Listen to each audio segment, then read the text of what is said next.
စင်ပြေပါမလား guys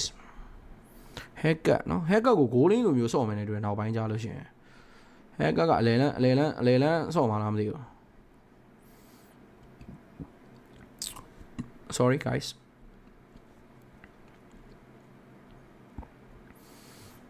အချက်ကြည့်ရမယ် bro တစ်ချက်ကြည့်ရမယ်နေရောနော်ဘာမဆိုတော့ဖြော်သွားနိုင်တယ်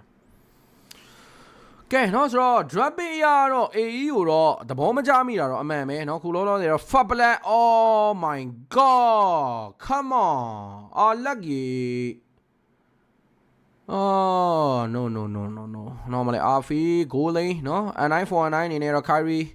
ချန်ကန်နဲ့တော့တွန်းတော့စမစသေးဘူးရောင်းရင်မင်းပွဲရမစသေးဘူးเนาะစဖေးနေပြီကဲဆိုတော့ Banana P25 final slash N949 မရှိတော့ဘူး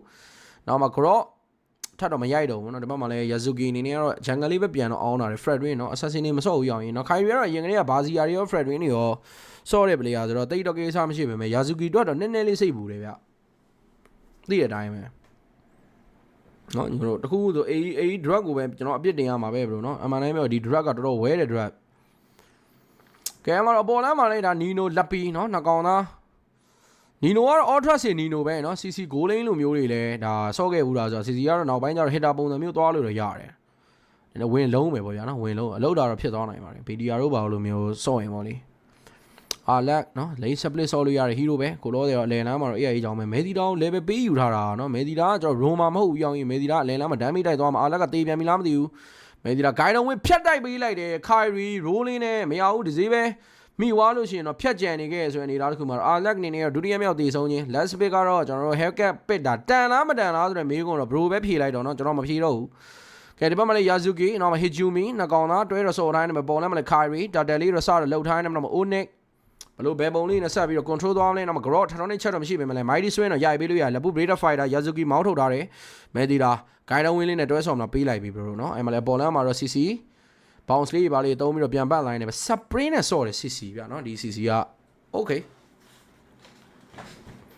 ထိုက်ဝင်သားတော့ Trump ကြီးလိန်နေတယ်လို့ပဲ Sans ကိုလည်းကြည့်လိုက်အောင်ညီကိုเนาะ Sans ကိုလည်းကြည့်လိုက်အောင်မယ်200တယ်လာချင်းနေရမယ်ဒီ Eve ကတော့အဆင်ပြေနေပြီကွာသူနားလည်းကတ်မယ်ဆိုတော့ haircut ကကတ်မယ်ရမှာကတ်မယ် haircut ကလည်းကျိုးနေတယ်ဆိုတော့မေ့လိုက်တော့เนาะ Sans ကိုတတ်ဖို့ flicker ပါညာရှိတယ်နောက်မှလည်း3မိနစ်လိုအနေထားเนาะ hero က200 network ကတော့800အသာသီးလေးနဲ့ဥဆောင်ထားလေးလည်းတွေ့ရတယ်ဆိုတော့ဒီဘက်မှာလည်းဒါ Kyrie jungle လေးရောပြန်စားတိုင်းနဲ့နောက်မှာ blue bat ပါညာ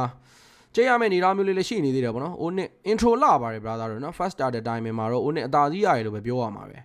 ။ prediction တွေကတော့3232 Mia က Onyx 32အကုန်လုံးတော့ Onyx နိုင်နေပေးတာမင်း AE ကိုတော့လုံးဝအောင်မင်းဟို respect မပေးတာတစ်ဖက်မှာလည်း Nino အနေနဲ့ကလက်ပီးနဲ့ solo ကြီးပါမောက်သွားနော် Van ချန်နဲ့မဆော့တဲ့ကြိုးကျေးသူတွေများလား Spring နဲ့ဆော့တဲ့ Nino အနေနဲ့ကတော့သွေးလဲ short ခံထားလို့ဖြစ်မယ်နော် Raging Slug တွေ Land Shaker stand နေကြမှာတော့တန်းပြတ်သွားရင်းနဲ့ပဲတစ်ဖက်မှာလည်း flicker တော့ခုံလိုက်တယ်ဗျလက်ပီးကAE ကိုတော့ underrated လို့မျိုးဖြစ်နေပြီเนาะ Indo မှာမနေ့ကတော့လည်းအဲ့စကားကိုကျွန်တော်ပြောခဲ့တယ် AE ကိုကျွန်တော်တို့တဲလန့်နေတာဘယ်သူမှထင်မကြည့်ဘူးမနေ့က BDR နဲ့တော့လည်း9အောင်လုံးက9အောင်လုံးရှုံးမယ်ပြောတာဆိုတော့ Bland တော့ထူးထူးဆန်းဆန်းပဲเนาะမနေ့ကတော့သူ AE နိုင်မယ်ဆိုပြီး prediction တွက်ထားမှန်သွားတယ်ဆိုတော့ဒီနေ့တော့ဦးနဲ့ကမလွယ်ဘူးဆိုတာသိပေမဲ့လည်း drop it တွေကတော့ဒီ game number 1ကလေးဒီလိုမျိုးဖြစ်နေမယ်ဆိုတော့ပြောဖို့တော့သိမကောင်းဘူး guys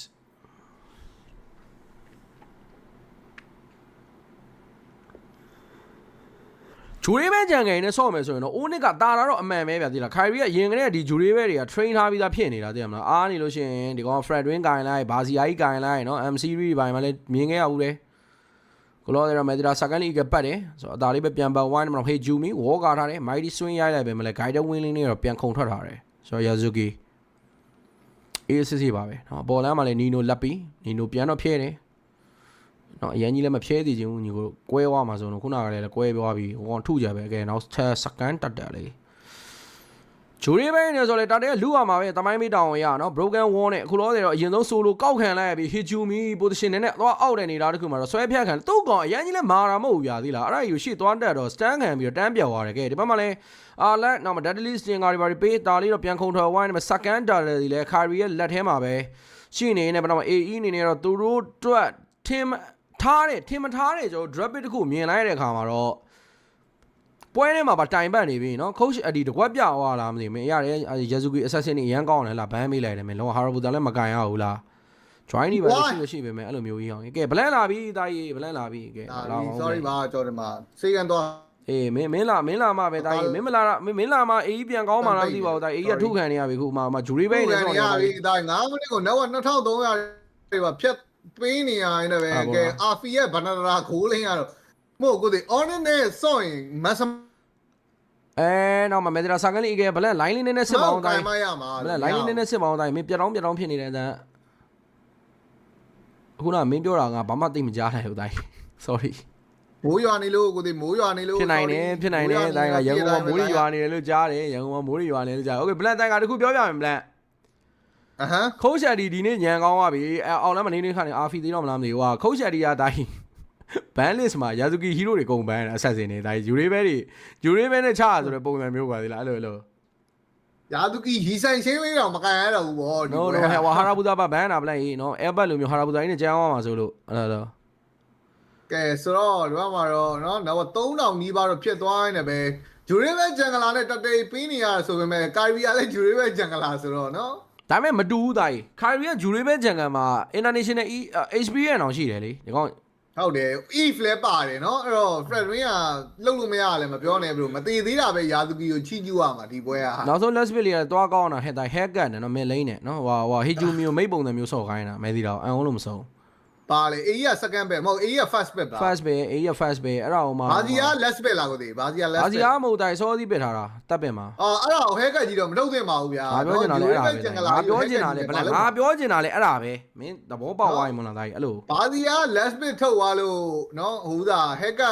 ပြန်ကောင်တာထားရဆိုတမျိုးဗျာเนาะအခုကမြင်မြင်ကြီးနဲ့ပစ်တာကြီးကနည်းနည်းလွန်တယ်အေးကဆိုတော့ဒီမှာတော့တွင်းတဝတ်တာတယ်နောက်မှာ Basha rolling haircut done I four နောက်မှာ land shaker stand နောက်မှာ Yazuki ထထောင်းနေချက်ကိုရှောင်းလိုက်မှာတာတယ်တော့ Skyline လက်ထဲမှာနောက်မှာ Sans ဂျာညံ့နေပြီ Banana final flow final slap P35 ကောင်းသွားပြီเนาะအဲ့ဒါလေးကတော့ Sans ကိုတော့ရလိုက်တယ်မေတ္တာ guide win နဲ့ရှီးလေးပါလေးတော့ light ပေါင်းထိုင်းတယ်နောက်မှာယိုယိုလေးကပ်ပုတ်နေတဲ့နီနိုကြီးတော့အကုန်လုံးကတော့မေ့ထားပြီးတော့ကြံတဲ့ကောင်တွေကို light ထုနေတာเนาะ1 for 1 trade တာတယ်လေးရလိုက်တဲ့နေတာတခုကတော့ Unit တော့ကတော့တန်နေတော့မယ် down one နေနေတော့3300တာသေးနေတာကြီးSkylar တက်တဲ့ယူရတာပါတဲ့အာဖီဝင်တဲ့တိုင်မျိုးအားလည်းဝင်တဲ့တိုင်မျိုးတော်တော်ကြီးကောင်းတယ်ဟုတ်တယ်အားလက်ကဖြစ်ချင်တော့ तू ဖြတ်လိုက်တဲ့ Sans ကမပြတ်သွားတော့เนาะ तू စားခဲ့တဲ့ဇလန်ကိုအာဖီကလိုက်အဆုံးသတ်ပေးလိုက်ရတာမဟုတ်ရင်ဒီဘက်เนาะ Skylar တို့ဘာလို့ကအိမ်လို့ရတယ်လမ်းရှိကသေးပြန်ပြီ bro ယာစုကီကမရဘူး boyfriend တွင်เนาะဂျူရေးပဲဂျန်ဂလာလောက်ပစ်လို့ရှိရင်တော့ Maxman လောက်တော့ထုတ်မှရမှာအခုကအဲ့ဒါပြောတာเนาะဘသူ carry မှာလဲဆိုတော့မေးကမေးရတော့မှာObsidian လေးပေးလိုက်ရင်တော့မစိုးဘူးတိုင်းလက်ပီလေးတော့ပြန်ထုနေပြီလက်ပီတကောင်ရထားတယ် haircut နောက်မှာတော့ manipulation တွေကြာမှာနီနိုကြီးတော့ပြန်ပေးထားတယ်နော် offlane နီနိုပေးမရှိဘဲနဲ့ haircut ကြီးကကောက်စီးပလိုက်တယ်လို့ဂိုင်းရန်ဝင်းပြောစရာရှိသေးတယ်တိုင်းနီနိုက spring နဲ့လာချင်းဒီကောင်ဆိုလိုမောက်သွားသေးတယ်လက်ပီကိုပေါ်မှာကဲနော်ဖတ်ရရနည်းနည်းတော့ပြဿနာရှိတယ်ပြောတာကဲခုကတော့နောက်3600အရင်အများကြီးတော့မဟုတ်သေးဘူးဆိုပေမဲ့စိုးရမယ်နေထားပြီးတော့ရောက်လာပြီလို့ပဲပြောအောင်ပါကဲဆိုတော့နော်ဒီမှာ Skylar Sama 4နောက်မှာတော့ Arfi final blow ခင်းသွားပြီးတော့ပြန်ပြေးသွားနေမှာတော့ Yazuki အေးအေးချောင်းလေးတော့လှုပ်ထားတော့မယ်နောက်မှာလည်းဂျန်ဂန်လေးပါလေးပြန်တိုးပေါ့နော်10မိနစ်လိုနေတာ Hiroki 27နောက်1အနေနဲ့ 3.5k goalie Onit ဦးဆောင်ထားတာလေးလည်းတွေ့ရတယ် bro အေးတကယ် bro drop bit ကိုတကယ်သဘောမကျတာမြင်တာနဲ့နော်ဟိုကဘသူအထောင်လို့အထောင်မှမသိဘူးဖြစ်နေတာလို့နော်ဟိုဂျူရေးဘက်ဂျန်ဂလာကြီးလည်းယူ fighter နှစ်ကောင်နဲ့ချဆိုတော့တော်တော်ဂျေကြီးနေတာ draft ဘန်နတာလေးကိုမေ့တာဘန်နတာလေးကိုမေ့သွားရင်တော့မစိုးဘူးဒါပေမဲ့ဘန်နတာလည်းမမေ့ဘူးဒါဟိုကောင်နဲ့ share ကျွေးတာမင်းဘန်နတာကြည်အောင်သွေးကိုနော်ကိုင်းသွားပြီမဟုတ်အာဖီကလည်း fighter goal lane ဆိုတော့ fighter goal lane လောက်ပဲမဟုတ်အဲ့စကိုင်လာကြီးကိုဘယ်သူတတ်မှာလဲပြောနော်အဲ့စကိုင်လာကြီးကိုဘယ်သူတတ်မှာဒီဘက်တည်းကအာဖီပေါ့နော်စကိုင်လာမှာ purify နေကိုဒီဘက်စကိုင်လာတတ်မဲ့ကောင်မပါဘူးကိုဘက်ကဟဲကကောသားကြီးအာလက်လေးမရဘူးမရ Skylar item ပြည့်နေတဲ့အချိန်ဆိုလို့ရှိရင်အကောင့်တွေကဥစားဖြစ်လို့မရပြီးတော့နေနေနေရာကနေတတ်ရမှာဗျာသိလားဟိုလို level တန်းတတ်ရတာထက်စားလို့ရှိရင်နေနေနေရာတတ်ကြတာပူခတ်တယ်ဟုတ်ပါ Skylar နဲ့မင်း Harry နဲ့ Granger နဲ့နှစ်ကောင်ပဲကင်နေတော့မင်းအေးကြီးကမနေ့ကတော့ Evo နဲ့ပွဲကြည့်မထားတော့ဘူးကွာသိလားဟုတ်တယ်မဟုတ်အဲ့ hacker pit ကြီးကွာမဟုတ်တာနော်last bit ကွာတိုင်း last bit နှစ်ကောင်တွဲထုတ်တာကွာသိလားမဲသီလားဟိုဟာဗာလေ hacker နဲ့ဟိုဟာနဲ့တယ်ဗာလေဘယ်နဲ့တော့အဲ့လိုနည်းနည်းလေးသိရမလား fighter 3ကောင်နဲ့အဲ့လိုတက်အောင် damage ထွက်ချင်တဲ့ကောင်လေးကင်လိုက်တာဖြစ်မယ်အဲ့လိုလည်းဖြစ်တယ်မလား Roma damage ထွက်မဲ့ကောင်ကင်လိုက်တာဖြစ်မယ်သူတို့ကဥစ္စာမပါတော့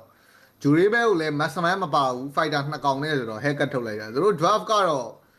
စင်ပြနိုင်တယ်ဆိုရင်ဟိုဘက်နော်အဲ့လို Eric ဒီဘာစီယာတွေလေးအဲ့ haircut ဘာလုပ်မှာတော့နော်အစာတွေကအဲ့လိုဂျူရေးဘဲပြတ်မယ်ဆိုရင် ရနော်မနေ့ကလည်းမျိုးဒီမနာမှာစော်လေးပေါ်လာလို့ရှိရင်မမြင်ရမှာဆိုတော့ကိုယ်နေမှာဆိုတော့ကဲတော့7 minute လို့နေတာတခု Euro က27နောက်ကတော့ 4.7k ဂိုးလီနော်လော်လီကတော့မေဂါရှိပါညာတော့ရှိနေပြီမလား AD တော့ကတော့မြင်ရသလောက်ကတော့ခက်ခဲနေတာလေးတော့နော်တွေ့နေရတယ်ဗျကဲခုလောတယ်လေလော်ပြေးရိုက်တယ်မေဂါလေးတော့မရလိုက်ဘူးဆိုပေမဲ့လည်းအပြန်တာဝါတွေအကုန်လုံးရနေတယ်တက်ဦးမှာနော်ဒီ first round နဲ့မေဂါ U မှာ RF အခုမှ record ထောင်နေတော့ Harry ဇာမဖို့တော့မလိုတော့ဘူး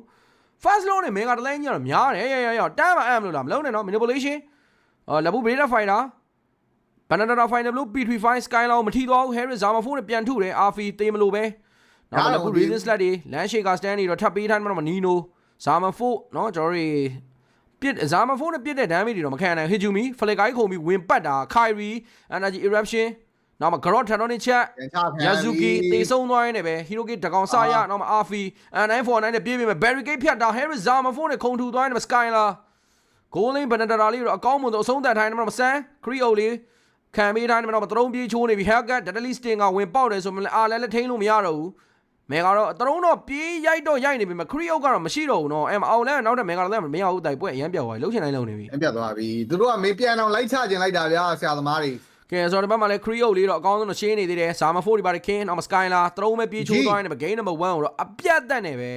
7 minute လို့နေတာတခုမှအနိုင်ရရှိသွားခဲ့တဲ့ Onin အနေနဲ့တော့ 1-0 ဆိုတဲ့ result လေးနဲ့တော့ဥဆောင်နေခဲ့တာပဲဖြစ်ပါတယ်။